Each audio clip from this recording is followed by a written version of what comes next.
Assalamualaikum everyone. Welcome to our MindSpark Institute.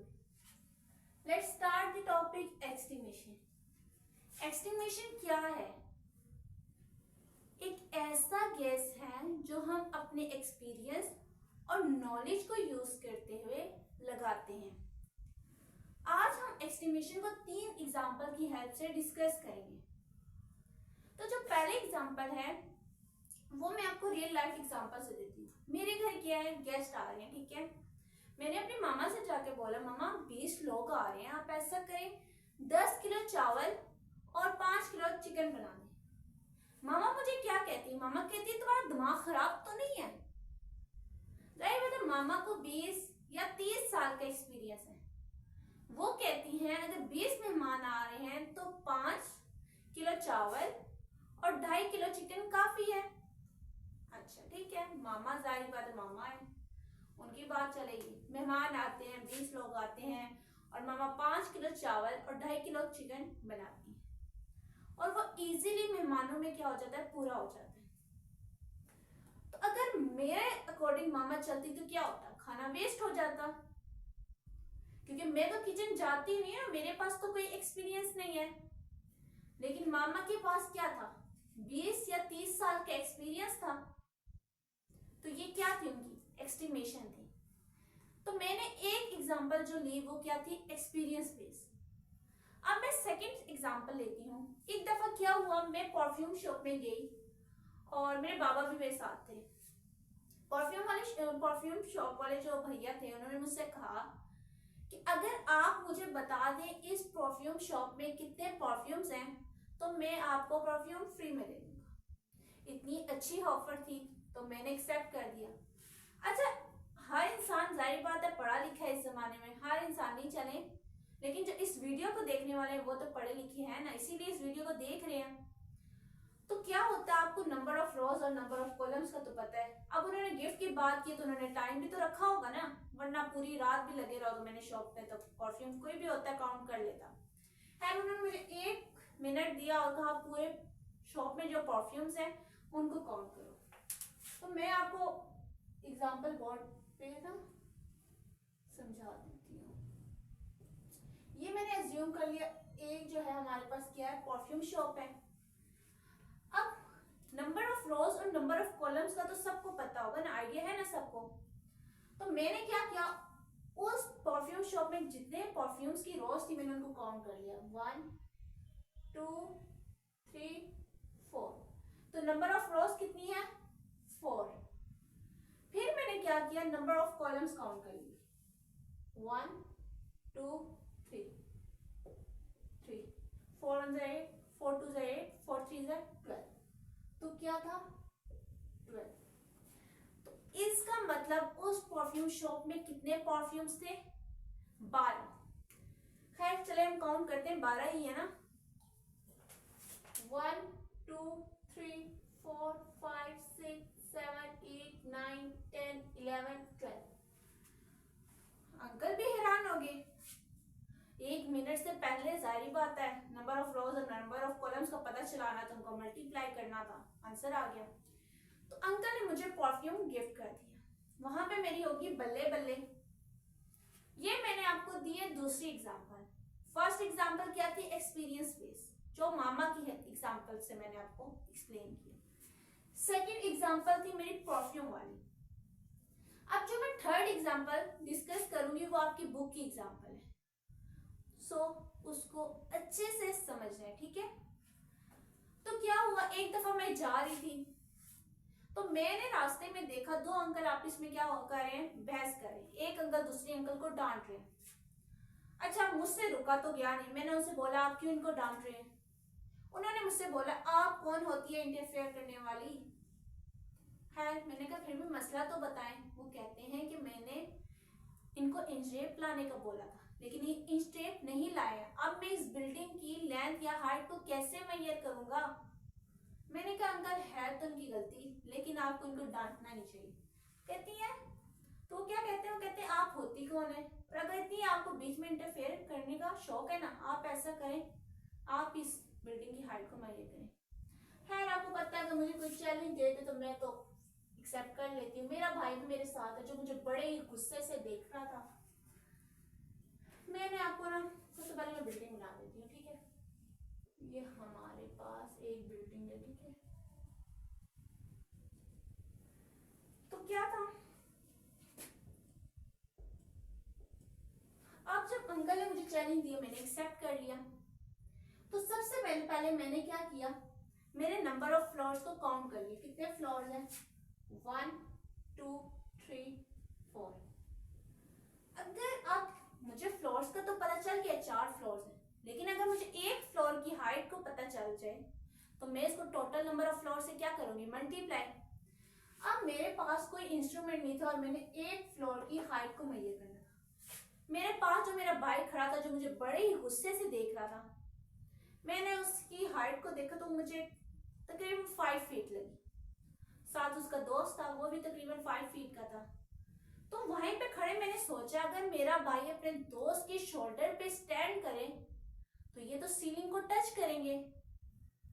अगर मेरा भाई अपने दोस्त के शोल्डर पे स्टैंड करे तो वो क्या करेगा, सीलिंग को क्या करेगा, टच करेगा। मेरे भाई की हाइट 5 फीट, मेरे भाई के दोस्त की हाइट 5 फीट, दोनों को प्लस करें 10 फीट। इसका मतलब इस फ्लोर की हाइट कितनी थी, 10 फीट। तो मैंने टोटल नंबर ऑफ फ्लोर्स को 10 से मल्टीप्लाई किया तो मेरे पास क्या आ गई, बिल्डिंग की हाइट। तो ये भी क्या था, नॉलेज बेस्ड एग्जांपल थी। सारी बात है, मैंने चैलेंज एक्सेप्ट किया, मुझे बहुत सी दुआएं मिल गई, ठीक है। मेरी वजह से एक अंकल जो है जिनको डांट पड़ रही थी वो बच गए।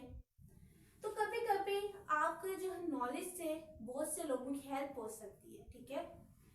तो ये थी थर्ड एग्जांपल। अब हम आपके टॉपिक की तरफ आते हैं, estimation. An estimation is a roughly educated guess to the value of physical quantity by using prior experience and sound physical reasoning.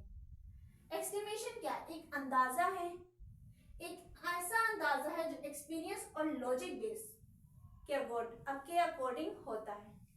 लेकिन इसमें फिजिकल क्वांटिटी का तो डिस्कस मैंने कहीं किया ही नहीं है। मेन टॉपिक क्या था, एस्टिमेशन ऑफ फिजिकल क्वांटिटी। तो पहले एस्टिमेशन ऑफ फिजिकल क्वांटिटी को डिस्कस करें फिर तो हमें एस्टिमेशन समझ आएगा। फिजिकल क्वांटिटीज क्या होती हैं, वो क्वांटिटीज जिनको हम मेजर कर सकें। वो क्वांटिटीज कौन कौन सी हैं, लेंथ है, मैस है, टाइम है, टेम्परेचर है। तो हम लोगों ने इस टॉपिक में किस किस चीज को डिस्कस करना है, लेंथ की एस्टिमेशन करनी है, मैस की एस्टिमेशन करनी है, वॉल्यूम की एस्टिमेशन करनी है, इसी चीज को तो डिस्कस करना है। तो हम लोगों ने एक्सपीरियंस और नॉलेज को यूज करते हुए इसकी फिजिकल क्वांटिटीज की एस्टिमेशन करनी। समझ आ गया, एक्सपीरियंस और लॉजिक को यूज करते हुए फिजिकल क्वांटिटीज की एस्टिमेशन करनी है। इसमें कोई मुश्किल बात तो नहीं थी ना। एग्जाम्पल है to estimate the length of building. अगर आपको एक बिल्डिंग की लेंथ को एस्टिमेट करना है तो क्या करना है, we count number of floors, हमें नंबर ऑफ फ्लोर्स को काउंट कर लेना है। देन क्या करना है, estimate height by imagine how many people stand on each other shoulder to reach ceiling. तो हम लोगों ने जैसे ही नंबर ऑफ फ्लोर्स को काउंट कर लिया, हमने एक बिल्डिंग की जो है ना उसके एक फ्लोर की हाइट को इमेजिन कर लिया। जैसे ही वो पता चल जाएगी तो हम इजीली क्या करेंगे, बिल्डिंग की हाइट को एस्टिमेट कर लेंगे। यही तो बात इस पे लिखी हुई है, कोई मुश्किल बात थी नहीं ना। ये था एस्टिमेशन की एग्जांपल। अब आती है इंपॉर्टेंस। एस्टिमेशन की जरूरत क्यों पड़ी, जाहिर बात है, मैंने आपको बताया कि हम लोग एस्टिमेशन से बहुत लोगों की हेल्प कर सकते हैं, बल्कि अपनी ही हेल्प कर सकते हैं। अच्छा, एक दफा क्या हुआ, मेरी मामा एक कपड़ा लाई, कपड़े का थान लाई है। उनके पास तो बहुत से एक्सपीरियंस है, तो उनको पता है कि एक शोल्डर से एक फिंगर टिप तक अगर कपड़े का नाप करो तो 1 मीटर होता है। मैं मेरी मामा शॉपकीपर से कपड़ा लेकर आई हूँ, उन्होंने जब नाप किया वो कपड़ा क्या था, उन्हें कम लगा। तो यहाँ पे क्या हुआ, या तो उस शॉपकीपर का इंस्ट्रूमेंट खराब था या शॉपकीपर की नीयत खराब थी। तो मामा का यहाँ पे एक्सपीरियंस काम आया ना। तो हम यहाँ पे क्या कर सकते हैं, यहाँ पे किसी भी इंस्ट्रूमेंट की एक्यूरेसी का हमें पता चल सकता है एस्टिमेशन से। तो एस्टिमेशन की जो इंपॉर्टेंस का फर्स्ट पॉइंट है, we use it to check accuracy in measurement. तो ये तो मैंने अभी डिस्कस किया कि हम इससे किसी भी मेजरमेंट की एक्यूरेसी का पता चला सकते हैं। समझ आ रही है। सेकंड जो पॉइंट है, इसमें क्या बात हुई है पहले पढ़ लेते हैं। It help us to quickly access situations and make decision when precise measurement are not possible. हम बहुत सी चीजों को बहुत जल्दी उसका हल निकाल सकते हैं। जितना टाइम हम लोग उसको इंस्ट्रूमेंट से नापेंगे, काफी टाइम लग जाएगा ना। अगर इसकी जगह हम एस्टिमेशन कर लें, काम जल्दी नहीं हो जाएगा। इसकी बेस्ट एग्जांपल परफ्यूम वाली। अब एक एक परफ्यूम के पास जाती बहुत टाइम लग जाता, लेकिन क्या था, मेरे पास नॉलेज था। मैंने नंबर ऑफ रॉस और नंबर ऑफ कॉलम्स को मल्टीप्लाई किया, तो मेरे पास क्या आया, 1 मिनट में आंसर आया जब मेरी बल्ले बल्ले हुई थी। तो ये तो इस पॉइंट में डिस्कस किया है। समझ आ रही है। अब आती है एस्टिमेशन स्ट्रेटेजीज। क्या है एस्टिमेशन स्ट्रेटेजीज? एस्टिमेशन स्ट्रेटेजीज दो तरह की हैं। एक, किसी भी बड़ी चीज को हम छोटे हिस्सों में डिवाइड करके एस्टिमेट करें, या छोटे हिस्से को अगर हमें एस्टिमेट करना है और हम नहीं कर पा रहे तो हम उसका एक बंच बना लें, फिर उसको एस्टिमेट करें। तो एस्टिमेशन स्ट्रेटेजीज हम लोगों ने दो तरह की पढ़नी है, breaking big things into smaller और aggregating smaller into bigger thing. एक तो हम लोगों ने बड़े हिस्से को तोड़ देना, ब्रेक कर देना, किसमें, स्मॉलर में।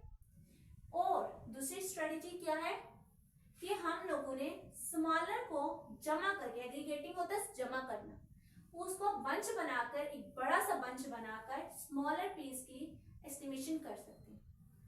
अच्छा, एग्जांपल से मैं आपको इसे एक्सप्लेन करती हूँ। तो जो फर्स्ट एग्जांपल है breaking big things into smaller, इसकी जो फर्स्ट एग्जांपल है to estimate length of building, ये वाली डिस्कस तो मैं 2 बार कर चुकी हूँ। अगर कहते हैं तो तीसरी दफा भी कर देती हूँ, बल्कि कर ही देती हूँ ताकि आपके दिमाग में अच्छी तरीके से फिलअप हो जाए। तो breaking big things into smaller में फर्स्ट एग्जांपल जो कि मैंने हाफ लिखी है, डॉट्स मेंशन कर रही हूँ कि वही वाली एग्जांपल यहाँ पे रिपीट हो रही है, तो वो खुद लिख लीजिएगा। तो क्या थी, अगर हमें एक बिल्डिंग, एक बड़ी सी चीज दी गई थी ना, उसकी एस्टिमेशन करनी थी, तो हमने क्या किया था, उसको छोटे से हिस्से में पहले डिवाइड किया था। 1 फ्लोर की हाइट में ये की थी, उसको मल्टीप्लाई किया था टोटल नंबर ऑफ फ्लोर से। ठीक हो गया। तो हमने एक बड़े हिस्से की एस्टिमेशन कैसे की थी, उसको पहले छोटा सा किया, छोटे से हिस्से की एस्टिमेशन किया, फिर इसको मल्टीप्लाई किया बड़े से, तो हमारे पास बड़ी चीज की एस्टिमेशन हो गई ना। तो फर्स्ट एग्जांपल जो थी वही वाली रिपीट हुई है, जो डॉट्स में मैंने मेंशन किया कि आगे आपने खुद लिखना। सेकंड एग्जांपल क्या थी, एग्रीगेटिंग स्मॉलर इनटू बिगर थी। अगर हमें किसी छोटी सी चीज की एस्टिमेशन करनी है और हम नहीं कर पा रहे हैं, तो उसका एक बंच बना लें, तब आप उसकी एस्टिमेशन कर लेते हैं। अच्छा, एज्यूम कर लें कि आपके पास एक पेज है और आपको इसका वेट पता चलना है। क्या आप इस हल्के से पेज का वेट मेजर कर सकेंगे? नहीं ना। तो क्या आपके दिमाग में क्या आ रहा है, अगर इस पेपर का बंडल बना ले, पेपर का क्या कर ले, एक बंडल बना ले। मैंने बंडल बना लिया, ठीक है, कॉपी की फॉर्म में मैंने एक बंडल बना लिया। इस पेज का क्या कर लिया, बंडल बना लिया, ठीक है। अब इसका जाहिर बात एक वेट है, अब इसका तो वेट है, इसको तो मेजर कर सकते हैं। तो आपने क्या करना, उन पेजेस का एक बंडल बना लेना। अब इसका तो वेट पता चल गया, जो टोटल वेट होगा उसको टोटल नंबर ऑफ पेजेस से क्या कर लेना है, डिवाइड। तो आपको क्या, एक पेज का वेट पता चल जाएगा। ठीक है, आपने क्या की, इस छोटे से पेज की एस्टिमेशन करना चाहिए, आपसे ना हो सकती, आपने एक बंडल बना लिया, उसकी एस्टिमेशन की, जिसकी हेल्प से इस पेज का वेट मेजर कर लिया, सही हो गया। तो क्या था, to estimate thickness of paper, estimate thickness of stack of paper. अगर आपने एक पेपर की थिकनेस की एस्टिमेशन करनी है तो क्या करेंगे आप, एस्टिमेट करेंगे thickness of stack of paper. आपने सबसे पहले फिर क्या करना है, पेपर का स्टैक का एक थिकनेस देखनी है। स्टैक क्या होता है, बंडल होता है, पेपर का एक बंडल बना लेना, फिर उसकी थिकनेस चेक करनी है एंड देन फिर क्या करना है, उसको डिवाइड कर देना टोटल नंबर ऑफ पेजेस से। तो आपके पास क्या आ जाएगा, एक नंबर ऑफ पेज की एस्टिमेशन, एक नंबर ऑफ पेज का वेट आ जाएगा। उम्मीद है आपको यहाँ पे लेक्चर की समझ आई होगी। यहाँ पे हम लेक्चर को एंड करते हैं। अल्लाह हाफिज।